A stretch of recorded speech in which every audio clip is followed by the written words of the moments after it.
ഓം മൂർത്തിത്വേ പരികൽപിത ശശപ്രദോ വത്മാ പുനർജന്മനാത്മേത്യാത്മവിതാം വർത്താമരജ്യോതിഷാം ലോകാനാം പ്രളയോദയസ്ഥിതി ഉച്ചനേകതായ ശ്രുതോ വാജന്നസുദാതുനേകരണ ത്രൈലോക്യദീപോരവീം.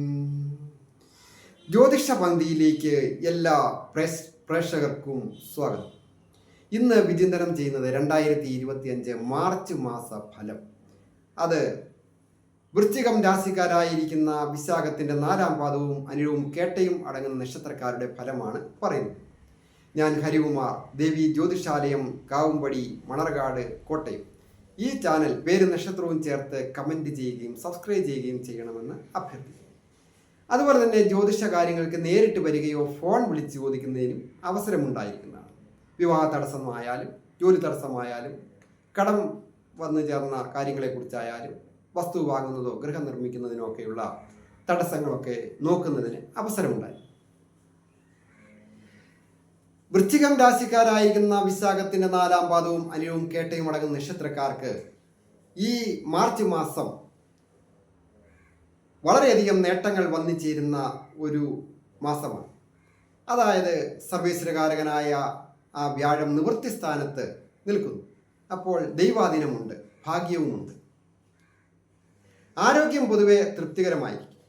അതായത് കണ്ടകശനിയൊക്കെ വന്നു ചേർന്ന് പൊതുവെ ആരോഗ്യപരമായ പല പ്രശ്നങ്ങളുമൊക്കെ ഉള്ളവർക്കാണെങ്കിലും ആരോഗ്യപരമായ പ്രശ്നങ്ങളൊക്കെ മാറി ആരോഗ്യം വീണ്ടെടുക്കുന്നതിനും ആക്റ്റീവാകുന്നതിനുമൊക്കെ, അതായത് തൊഴിൽ രംഗത്തായാലും വീട്ടമ്മമാരായിരിക്കുന്നവർ സ്വന്തം ഗൃഹത്തിലുള്ള ജോലികളായാലും സാമൂഹിക പ്രവർത്തനം ചെയ്യുന്നവർക്ക് സമൂഹത്തിൽ ഒന്ന് ആക്റ്റീവാകുന്നതിനുമൊക്കെ ഉള്ള സമയമാണ്.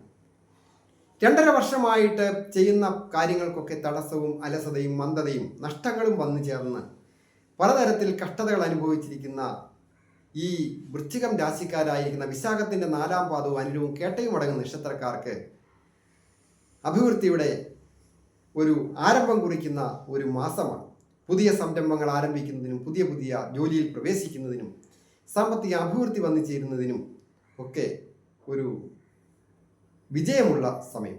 ഏജ് ഓവറായിട്ട് നിൽക്കുന്ന യുവാക്കൾക്കായാലും വിവാഹം ആലോചിച്ചിട്ടും നടക്കാത്തവർക്ക് വിവാഹം വന്ന് നടക്കുന്നതിന് ഈ മാസം മുതൽ യോഗമുണ്ട്. മാർച്ച് മാസത്തിൽ യോഗമുള്ള ഒരു ഭാഗ്യമുള്ള ദൈവാധീനമുള്ള സമയമാണ്. ഗൃഹസംബന്ധമായിട്ടും പൊതുവെ ഐശ്വര്യ സമ്പൂർണമാണ്. വിദ്യാർത്ഥികൾക്ക് വിദ്യാവിജയങ്ങൾ വന്നു ചേരും. എന്നിരുന്നാലും പ്രണയിക്കുന്നവർക്ക് പ്രണയഭംഗമുണ്ടാകാം, മാനാപമാനങ്ങളോ അവിഖ്യാതികളോ ഒക്കെ ഉണ്ടാകാം. എല്ലാ കാര്യങ്ങളും സാധിച്ചോളണമെന്നില്ല. സാധിക്കുമെന്ന് വിചാരിച്ച് 100% ഒക്കെ വിശ്വസിച്ച് ഇരിക്കുന്ന ചില കാര്യങ്ങളാണ് എങ്കിൽ പോലും 100% എല്ലാവരെയും സുഹൃത്തുക്കളെയോ സഹപ്രവർത്തകരെയോ ഒക്കെ വിശ്വസിച്ച് ഇപ്പം സാധിക്കുമെന്ന് വിചാരിക്കുന്ന കാര്യങ്ങൾക്ക് ചില തടസ്സങ്ങളൊക്കെ സൂചകമാണ്. അതിന് അതീവ ജാഗ്രതയും ശ്രദ്ധയും ക്ഷമയും വിട്ടുവീഴ്ചയും ആവശ്യമാണ്.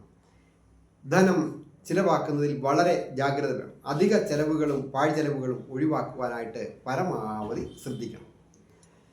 ഗവൺമെൻറ് ജോലികൾ ചെയ്യുന്നവർക്കും അഭിവൃദ്ധികരമാണ്. IT മേഖലകളിൽ ജോലി ചെയ്യുന്നവരായാലും മെഡിക്കൽ രംഗങ്ങളിൽ ജോലി ചെയ്യുന്നവരായാലും അഭിവൃദ്ധികരമാണ്. കാർഷിക രംഗത്ത് ജോലി ചെയ്യുന്നവർക്കും വാഹന സംബന്ധമായ ജോലികൾ ചെയ്യുന്നവർക്കും അഭിവൃദ്ധികരമാണ്. അതായത് വാഹനകാരകനായിരിക്കുന്ന ശുക്രൻ പൂർണ്ണബലവാനായിട്ട് മീനൻ രാശിയിൽ 5-ാമിടത്ത് ഭാഗ്യസ്ഥാനത്ത് നിൽക്കുമ്പോൾ നിപുണയോഗപ്രദനായിട്ട് ആദിത്യനും ബുധനുമൊക്കെ സ്ഥിതി ചെയ്ത് അനുഗ്രഹം തരുന്ന ഒരു സമയം. കൂടാതെ വ്യാഴത്തിൻ്റെ അനുഗ്രഹവുമുണ്ട്. രാശ്യാധിപന്റെ സ്ഥിതി അനുസരിച്ച് നോക്കുമ്പോഴും ഉത്തമമാണ്. ചില ദിവസങ്ങളെങ്കിലും സാധിക്കുകയില്ല എന്ന് വിചാരിച്ചിരിക്കുന്ന ചില കാര്യങ്ങൾ അപ്രതീക്ഷിതമായിട്ട് നടക്കുന്നതിന് ഈ മാർച്ച് മാസം ഈ വൃശ്ചികം രാശിക്കാർക്ക് യോഗം. തന്നാൽ ഭരിക്കപ്പെടുന്ന കാര്യങ്ങൾക്ക് വിജയങ്ങളൊക്കെ വന്നു ചേരുക സ്വാഭാവികം. സുഹൃത്തുക്കളിൽ നിന്നും സഹോദര സ്ഥാനീയരിൽ നിന്നുമൊക്കെ സഹായങ്ങൾ ലഭിക്കും. വീട് പണി ഉദ്ദേശിച്ച രീതിയിൽ ഒക്കെ പണി നടന്നുകൊണ്ടിരിക്കുന്നവർക്ക് ഉദ്ദേശിച്ച രീതിയിൽ പണി പൂർത്തിയാകുന്നതിനുമൊക്കെ യോഗമുള്ള ഒരു സംബന്ധമായ കാര്യമാണ്. ഞരമ്പ് സംബന്ധമായിട്ടോ ത്വക്ക് സംബന്ധമായിട്ടോ ഒക്കെ ചില പ്രശ്നങ്ങളൊക്കെ ഉണ്ടാകാം. അത് വളരെയധികം ശ്രദ്ധിക്കണം. ഭക്ഷണ കാര്യങ്ങളിലായാലും മറ്റ് മെഡിസിൻ കഴിക്കുന്ന കാര്യത്തിലായാലും വിദേശത്തായിരിക്കുന്നവർക്കും വിദേശത്ത് പോകണമെന്ന് ആഗ്രഹിക്കുന്നവർക്കും ഒക്കെ വളരെ നല്ലതാണ്. അതായത് ബ്രഹ്മസ്ഥാനത്തെ സൂചിപ്പിക്കുന്ന ഭാവത്തിൻ്റെ അധിപനായിരിക്കുന്ന ശുക്രൻ ഗമനാധിപനായ രാഹുവിനോട് യോഗം ചെയ്ത് നിൽക്കുമ്പോൾ അതൊരു നല്ല സാഗരയോഗത്തോടുകൂടി ജലരാശി അധിപൻ വ്യാഴം സപ്തമഭാവത്തിൽ നിവൃത്തി സ്ഥാനത്ത് നിൽക്കുകയും ചെയ്യുന്നു. അത് വളരെ മേന്മയുണ്ടാക്കും. അത് വിദേശത്തായിരിക്കുന്നവർക്ക് അനുകൂലമാണ്. പലതരത്തിലും വിദേശത്തൊക്കെ പോയി ജോലിക്ക് ശ്രമിച്ചിട്ട് കിട്ടാത്തവർക്കും കിട്ടിയ ജോലിയിൽ തൃപ്തി വരാതെ വിഷമിക്കുന്നവർക്കും ഒക്കെ അഭിവൃദ്ധികൾ തൊഴിൽ രംഗത്ത് വന്നു ചേരുവാനൊക്കെ യോഗം. പുതിയ സംരംഭങ്ങളൊക്കെ വിദേശത്ത് ആരംഭിക്കണമെന്ന് ആഗ്രഹിക്കുന്നവർക്കും അത് കുറിക്കുന്നതിനും വിജയത്തിലേക്ക് മുന്നേറുന്നതിനുമൊക്കെ ഭാഗ്യവും ദൈവാധീനവും ഒക്കെയുള്ള ഒരു സമയമാണ്. പൊതുവെ പ്രായമായവർക്കും കൊച്ചുകുട്ടികൾക്കും ഒക്കെ അനുകൂലമായിരിക്കുന്ന സന്തോഷപ്രദമായിരിക്കുന്ന ഒരു മാസമാണ്. വിവാഹം കഴിച്ച് ദമ്പതികളായിട്ടുള്ളവർക്കും പുണ്യസ്ഥലങ്ങൾ സന്ദർശിക്കുന്നതിനോ ഉല്ലാസയാത്ര പോകുന്നതിനുമൊക്കെ അവസരങ്ങൾ വന്നു ചേരുന്നതുമാണ്. എല്ലാവർക്കും നന്മ വരുവാനായിട്ട് പ്രാർത്ഥിക്കുന്നു. പ്രധാനമായിട്ട്